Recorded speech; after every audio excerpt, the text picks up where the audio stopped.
Hubo ayer otra discusión, hubo un escándalo en el Congreso cuando se aprobó disminuir las penas por lavado de activos, en realidad por financiamiento ilegal de partidos políticos. Se tiene en medio de esto un referéndum, se supone que vamos a definir cuáles son, digamos, los lineamientos del financiamiento ilegal, que debe ser ilegal cuando no es dinero sucio.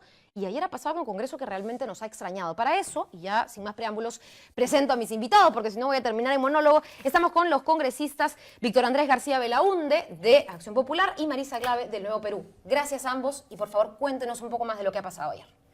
Buenas tardes. Buenos días todavía. Sí. A ver, dos cosas. Primero, sobre los casinos, no se ha aprobado en el Pleno. Perfecto. ¿Ya? O sea que ahorita sigue vigente el impuesto selectivo al consumo a los casinos y ojalá se pueda mantener así. Solamente en la Comisión de Constitución se ha aprobado un informe que tiene que llegar al Pleno y hasta ahora no ha llegado. Así que hoy por hoy sigue vigente el impuesto y somos varias las voces que hemos dicho que no se puede de ninguna manera jugar con el lobby de los casinos, sino que hay que defender la posición del Estado de cobrar ese impuesto. Sobre lo que se aprobó el día de ayer vinculado a la financiación prohibida o ilegal de los partidos políticos. Tres cosas simples, Sigrid. La primera cosa, que creo que es importante aclarar, es que ayer no se ha hecho lo que se dijo que se iba a hacer. Transparencia, idea internacional, la comisión de alto nivel de integridad que creó el presidente, dijeron que la financiación prohibida de los partidos políticos tiene que ser delito y hoy día no es delito. ¿A qué nos referimos? La ley de partidos políticos, en su artículo 31, dice qué cosa es financiación prohibida. Por ejemplo, ¿una empresa puede financiar un partido político? No. Por ejemplo, tú, imagínate, tú quieres apoyar a un candidato y quieres darle $100.000. No puedes. La ley de partidos políticos dice que eso es prohibido. Pero si lo haces, y esa plata es tuya, es de tu pecunio, de tu trabajo honesto, y tú haces eso, hoy día eso no es delito. ¿Ya? Eso no es delito. Entonces, ¿eso debería ser delito? Sí, pues, porque en realidad no podemos permitir que los partidos estén a merced de quienes quieren hacer lo que les da la gana y por eso hay que hacer respetar la ley de partidos y esa financiación tiene que volverse delito. ¿Qué es lo que han hecho ayer? Lo que han hecho ayer es una barbaridad.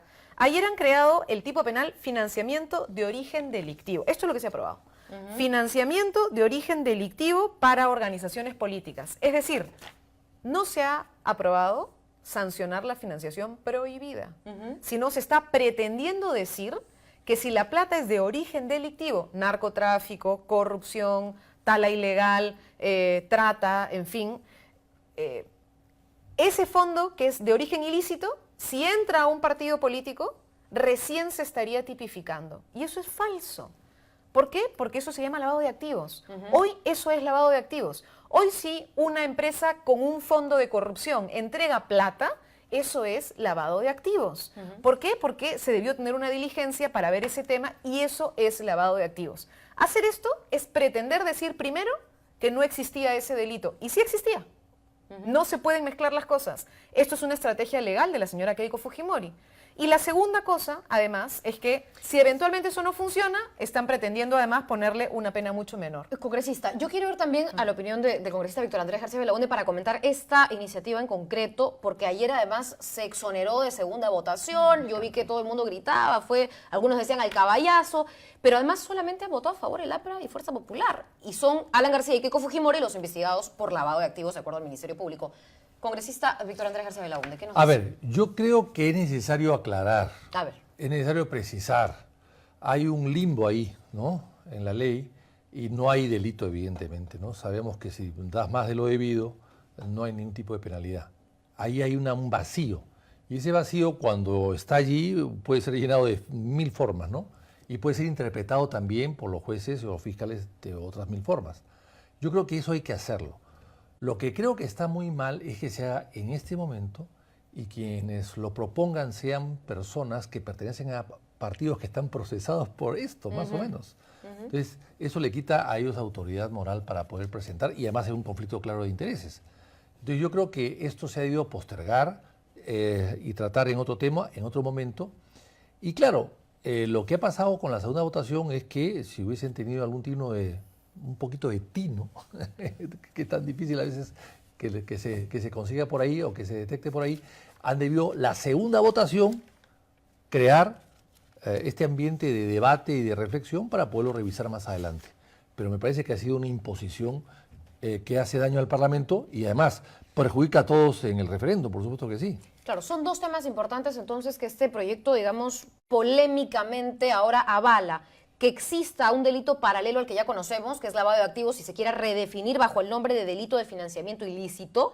Y además el tema de las penas. ¿Por qué aprueba un congresista reducir penas a gente, digamos, a 10 años, a gente vinculada al lavado? Pero ¿cuál es la pena? ¿Cuál es la pena? No, original, ¿cuál es la pena original del lavado de activos? De 8 a 15 y de 10 a 20. Entiendo que hasta 20 años. A 20 años. La máxima. O sea, a ver, pero por eso mismo, pues, 20 años es casi como un asesinato, pues, es casi como una pena. Bueno, pero por bloquear una pista también hay como 10 años. Bueno, lo que le digo es que si vamos a revisar lavado, revisemos todo. Exactamente, hay que revisar todo el Código Penal. Porque hay penas en el Perú desproporcionadas. Porque lamentablemente en los últimos años, de acuerdo al ruido de la calle, hemos empezado a crear delitos nuevos o elevar penas de los delitos que ya existen y hay una desproporción entre una cosa muy grave y otra cosa que es menos grave. Esto es casi igualdad de penalidades y eso hay que revisarlo. Yo creo que todo eso hay que revisarlo en el futuro.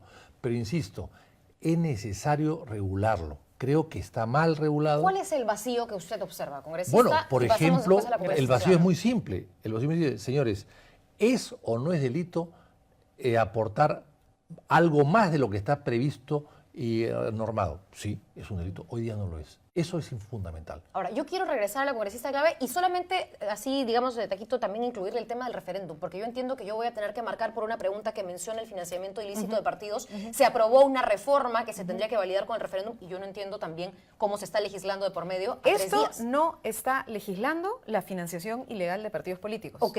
Por si acaso. Lo que se ha hecho Entonces, el día de ayer es no vacío. llenar ese vacío. El vacío del que está hablando Víctor Andrés es el que se tenía que llenar. ¿Y qué es lo que nos van a preguntar en el referéndum el domingo? Y que tiene que ver con la financiación ilegal o no reportada de los partidos políticos. Nuevamente, yo recibo plata legal, pero no la declaro. Eso hoy día no es un delito y debería ser un delito. Pero ¿qué cosa es lo que han hecho con trampa el Fujimorismo y el APRA? Es tipificar una nueva manera de lavado de activos. Puede estar gente como Víctor Andrés, por ejemplo, creer que lavado de activos hasta 20 años es mucha pena. Para eso lo que hay que hacer es modificar el decreto legislativo 1106 y entrar a una discusión sobre el lavado de activos que es válida. O sea, es decir, se puede discutir. Pero no se puede hacer esta trampa. No se puede meter por contrabando una nueva tipificación de lavado de activos cuando ya existe. Si lo que los señores del Fujimorismo quieren hacer es modificar la ley de lavados de activos, que lo hagan. Pero no así. Porque así trae dos problemas. Uno, confunde, porque nadie entiende qué cosa es lo que se está discutiendo. Y segundo, puede servir para una estrategia legal de quienes hoy están en curso enfrentando el tipo de lavado de activos. Y eso es lo que no se puede permitir. Primero, porque se va a querer decir que cuando el lavado de activos era en partidos políticos, no había delito. No, pues perdón un ratito. Lavado de activos es un tipo penal y se puede aplicar si es que el lavado de activos se hacía dentro de una operación de un partido político. No es verdad que recién se crea ese delito existe. Ahora, el problema es ese, y además con penas más bajas. Hubo una discusión también, incluso un proyecto, y así podemos también comentar ambos, de si los partidos políticos podían o no ser acusados. Algunos, como los dirigentes apristas, decían que no, que los partidos políticos no pueden ser calificados de organizaciones criminales, etcétera. Y otros decían, bueno, pero en otros países, en efecto, los partidos políticos también tienen una caja 2. ¿Qué se hace con eso? ¿A quién se acusa, digamos? ¿Solamente a individualidades? No sé qué opinas sobre toda esta polémica y si se está tratando correctamente. Yo creo que los partidos políticos no pueden ser organizaciones criminales. O sea, es absurdo pensar que tú te organizas todo, recolectas afiliados en todo el país, te inscribes para solamente asaltar el poder o asaltar la caja pública. ¿Usted cree que no existe eso en otro país? Se lo pregunto sinceramente ahora en el 2018 como estamos. Yo creo que puede haber gente que pueda pensar lo mismo, pero yo no me imagino que gente como Paniagua o como Belaunde o como Bustamante Rivero, Luis Bedoya Reyes, estos grandes políticos que ha tenido el Perú, hayan pensado en una organización criminal para darle poder. No es así. No es así. Yo no pienso que tampoco Marcos Arana o Marisa Glave se han organizado un partido para hacer una organización criminal. No puedo pensar eso. Si hay dentro delincuentes, pero por supuesto que respondan. Entonces, pero no ubicar al partido político. ¿Usted no cree que hay gente que entra a la política, crea un partido para entrar a la política para robar la bueno, plata. Pero no me gustaría asumirlo, pero creo que es lo que muchos piensan. Yo creo que pero no es el motivo principal. Si no es el motivo principal, no es y además, ¿quiénes los partidos? Yo diría que los partidos que se han creado últimamente a la carrera, que son dueños de universidades, es porque les sobra la plata y quieren influencia política para consolidar sus negocios. Probablemente que sí, pero de eso decir que cualquiera que está allí forma una banda de delincuentes, que todos son delincuentes con el ánimo de asaltar el poder o saquear el poder o robar, no creo que sea así.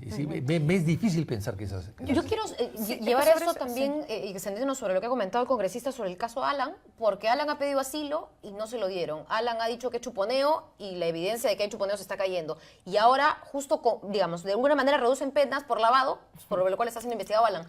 Bastante ha salido sobre el presidente. Creo que hay que diferenciar entre si un partido es una organización criminal o no, y ahí yo podría estar de acuerdo con Víctor Andrés, pero lo que han dicho los fiscales y lo que ha señalado, por ejemplo, el señor José Domingo Pérez, no es que Fuerza Popular sea una organización criminal, sino que dentro de Fuerza Popular hay una organización criminal que ha lavado activos y que además utiliza para esa organización criminal la fuerza política que tienen en el Parlamento. Y hoy día estamos viendo que confirma su teoría, porque lo que han hecho el día de ayer es prestarse a una estrategia legal para finalmente ratificar. O sea, si lo que querían hacer era ayudar a la señora Keiko Fujimori, esto es al revés. Están confirmando la teoría del fiscal. Pero, ojo, un tema que entraba en el debate, que por supuesto no lo metieron, en el proyecto de ley que nosotros presentamos, era que los partidos políticos sí tuvieran responsabilidad administrativa o responsabilidad penal. Como las empresas. ¿Una empresa es una organización criminal? No, pero puede tener prácticas criminales dentro de la organización. Por eso el Parlamento ha dicho, si una empresa que no es una organización criminal, es una organización necesaria en la sociedad, genera economía, genera puestos de trabajo, en fin. Pero si dentro de la organización hay una práctica permanente y recurrente, el Congreso ha aprobado que eso suponga una responsabilidad de la propia persona jurídica.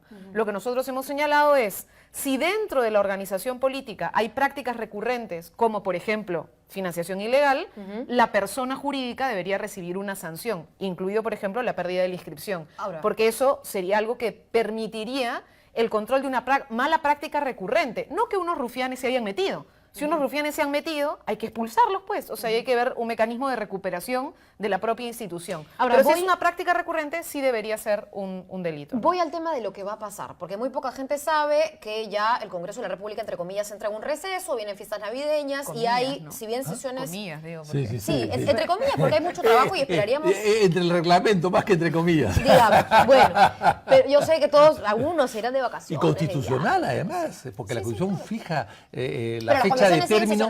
Sí, claro.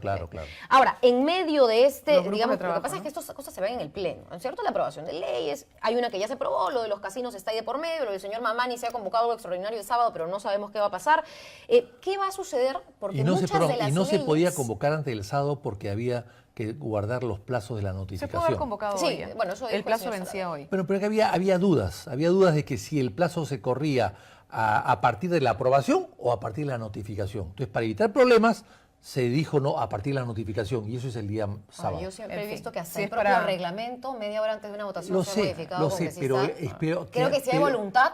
Lo sé, pero esa voluntad... Pero en ese caso que por lo menos no lo use Mamani legalmente. Sí, así es, de acuerdo. Y que lo sancionemos el sábado, pero lo sancionamos porque el sábado. Problema es que cuando la voluntad política se puede imponer, pero afuera hay un poder judicial que con recursos de amparo puede... ¿El pueblo? ¿Y qué le dice el pueblo? Pero el poder judicial el sábado, eso es lo que hay que decirles. El poder judicial lo puede reponer. Lo que sí es importante es que el sábado lo hagamos. Que el sábado sancionemos, que el sábado no vaya a ser que no vengan, o sea, porque eso es una manera de bloquear. El sábado hay que ir, hay que estar, hay que dar quórum y hay que aprobar el informe de la Comisión de Ética. Y lo más rápido mejor. Ojo, en la pausa, Sigrid, hay que estar atentos, porque mucha gente dice, ya paró el Congreso, tranquilidad, no van a aprobar barbaridades. No, ojo, pestaña y ceja, porque hay la Comisión Permanente.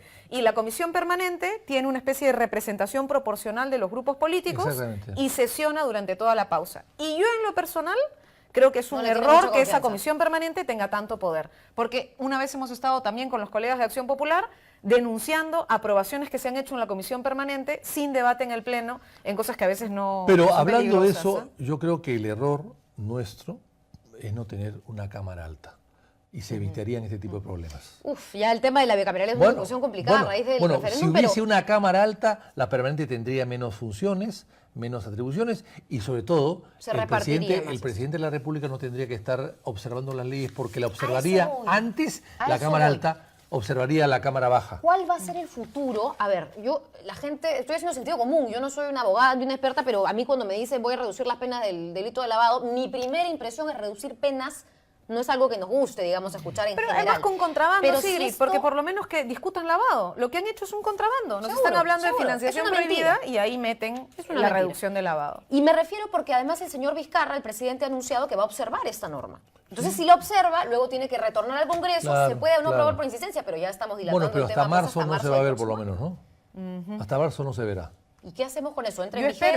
No entra en vigencia. Pues, si se observa, ya no entra en vigencia. Nunca entra en vigencia. La vigencia es con la insistencia. Así es. Ayer hablaba y eso hasta marzo no habrá insistencia. Vamos a ver qué pasa con la... Yo hablé con el doctor Caro y también decía que si es que eventualmente pretendieran hacer una insistencia con algún tipo de extraordinaria o algún mecanismo que quiere usar el fujimorismo y el APRA, que tienen una maravilla, que quisieran avanzar hacia este tema, por ejemplo. Si el día domingo se logra en el referéndum que se apruebe el sí a la segunda pregunta sobre financiación, esto quedaría totalmente fuera porque esto no es financiación ilegal. Esto es lavado de activos y por tanto habría un vacío legal. Y el doctor Caro lo que decía es, esto da pie a una observación del Tribunal Constitucional. Inconstitucionalidad, podrían ponerle esa norma. Congresista Víctor Andrés García Belaunde, tendría que se ver lo pregunto porque muchas normas están Caro es un penalista, es un buen penalista, ¿no? Habría que consultarle a un constitucionalista. Pero se lo digo porque los congresistas tienen que aprobar leyes no para que se desaprueben luego por una instancia superior. O sea, ustedes también tienen el conocimiento a mano y hay asesores que cada uno tiene asignado para eso. Hay que mejorar el Congreso con una segunda Cámara, que creo que es fundamental. Yo hice unas estadísticas una vez, desde el año 80 hasta la fecha, creo que han sido observadas, del año 92 en realidad, cuando se implanta la primera Cámara y se aluna la segunda. Después del golpe Fujimori. Así es. Han sido observados más de 10.000 leyes, 10.000 leyes. Estas, sin embargo, antes, cuando había dos cámaras, en el mismo periodo de tiempo habíamos sido observados solamente 150. ¿Esto qué significa? Que el Consejo de Ministros actúa como Senado. De facto. A ver, voy a preguntarle entonces, porque creo que usted me está pidiendo que le pregunte. ¿Y usted está a favor de que el señor Vizcarra no pueda disolver la Cámara de Senadores? ¿O está en contra? No. ¿Cómo hacemos con la potestad presidencial de la cuestión de confianza? De acuerdo a la Constitución y a lo que hemos aprobado también, solamente se disuelve la Cámara Baja, en caso que haya bicameralidad. ¿Y qué pasa si la Cámara de Senadores termina, pues... En la propuesta del propio Vizcarra solamente es como era antes en el Perú, solamente se puede disolver la de abajo y no la de arriba. Es que ese es el problema. Porque yo entiendo, yo también estudié ciencia política nunca y académicamente estoy a favor de todo. Pero la realidad a veces en derecho constitucional no hay nada nuevo. No hay nada nuevo. La tecnología está en otra parte, pero en el derecho constitucional no hay nada nuevo. No, pero es tecnológico. El tema es que estemos llenos de confusión. Acá, hablando de derecho constitucional, y yo sé que ahí tenemos un debate porque no estamos necesariamente de acuerdo, la propuesta del señor Vizcarra, tiene razón Víctor Andrés, no incluía disolver el Senado, solamente la disolución de la Cámara de Diputados por el tema de la cuestión de confianza. Sin embargo, lo que hizo el fujimorismo no es alterar esa decisión, sino finalmente modificar la posibilidad de la cuestión de confianza. Y eso para muchos constitucionalistas, para otros no, y yo sé que Víctor Andrés no está de acuerdo, pero yo, por ejemplo, sí estoy de acuerdo con esos constitucionalistas que ya salieron a decir que eso rompe el equilibrio de poderes. Y entonces, la mala práctica de meter contrabandos, como en este caso que se ha metido un contrabando de lavado de activos en financiación prohibida, la mala práctica de discutir la figura de cuestión de confianza en la discusión de bicameralidad, lo que ha generado ahora es que, por ejemplo, muchos como yo, que yo sí creo que el país necesita una bicameralidad, no voy a votar a favor de esa reforma el domingo, porque se ha colado algo que no debió colarse. En eso yo discrepo con Marisa. Total, y hemos discutido largamente el tema. Pero para terminar, solamente Pero a diferencia de ellos que se matan con bastante respeto. Y aprecio además. Y aprecio. Mi posición es muy clara. La cuestión de confianza había que precisarla, existe. Pero no hay que confundir cuestión de confianza con voto de confianza o voto de censura. y que estos son instituciones heredadas de Europa, del viejo parlamentarismo europeo, el francés, el italiano, el español. Eso es todo nada más. Es decir, la cuestión de confianza la plantea el Ejecutivo, el voto de confianza lo plantea el Parlamento. No hay que confundir ambas cosas. Y lo que se ha hecho es, cuando lo plantea el Ejecutivo, no puede generar contabilidad para poder disolver el Congreso. Eso es anular la posibilidad de la cuestión de confianza y la posibilidad de que el Ejecutivo cierre el Congreso. No es así. Claro que sí. Depende del origen, no es así. Bueno, no es así. Depende ahí hay un debate y lo que se ha hecho es modificar la figura. Claro que sí, no se ha precisado, se ha modificado y se está impidiendo que el presidente cierre el Congreso. No, porque con ese criterio, hoy día el ministro, por ejemplo, del Interior, va al Parlamento y dice: yo planteo una cuestión de conferencia que acá no había un chuponeo. Si hace eso el ministro del Interior, se va. Y punto. Pero si viene el primer ministro y dice, hago cuestión de confianza, sí puede cerrar el Parlamento. Es lo que hizo Zavala, pues. Ahora, es lo que hizo Zavala. Tiene una posibilidad entonces en 5 años hacen 2 veces eso el primer año y dicen... Ahora, y lo pueden hacer cuando hay un Congreso obstruccionista y por eso no figura de cuestión de confianza. Yo que he sido parlamentario... Pero sobre todo lo que pasa después y cómo se implementa. Yo que he sido parlamentario 5 veces, te puedo decir...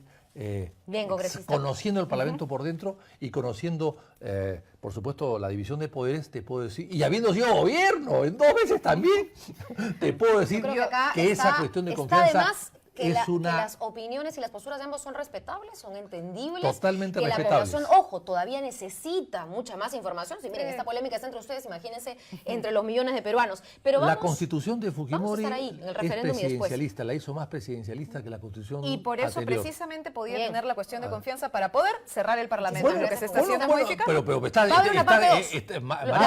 Marisa está fujimorista, no sabía que estaba defendiendo la constitución de Fujimori, yo la critico.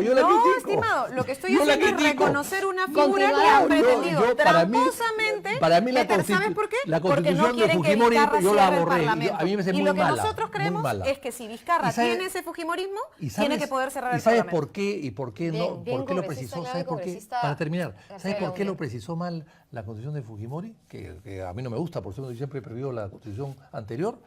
Es porque quien hizo el chequeo y la redacción fue una distinguidísima dama, por supuesto, pero que no sabía de derecho constitucional, que es Marta Hildebrand. Yo lo que voy a decir es que la Constitución del 79, la Constitución del 79 tenía la misma figura. No, y es falso lo que dice el un poquito diferente. Era diferente. Era diferente. Con el caso Alan García, lamentablemente eso también acapara en estos momentos la atención pública. El caso Oviedo, si me disculpan, quería agradecer nada más a los congresistas Víctor Andrés García Belaunde y Marisa Grave por estar aquí, despedirlos y por supuesto comprometerlos a que la siguiente semana hay una parte 2 de esta discusión. Muchas gracias a los dos por estar aquí. También. Así es, parte 3 y parte 4, así que no se van de vacaciones, por favor, nos acompañarán. Y ojalá aprobáramos la ley Oviedo, porque ahí tenemos coincidencia. Su partido y el mío hemos presentado una derogatoria de esa ley. Está muy bien, hay coincidencias, hay diferencias, todo en un sano debate. Aquí en CID.p nos vemos todavía el día de mañana, que hay mucho más, pero me quiero despedir contando...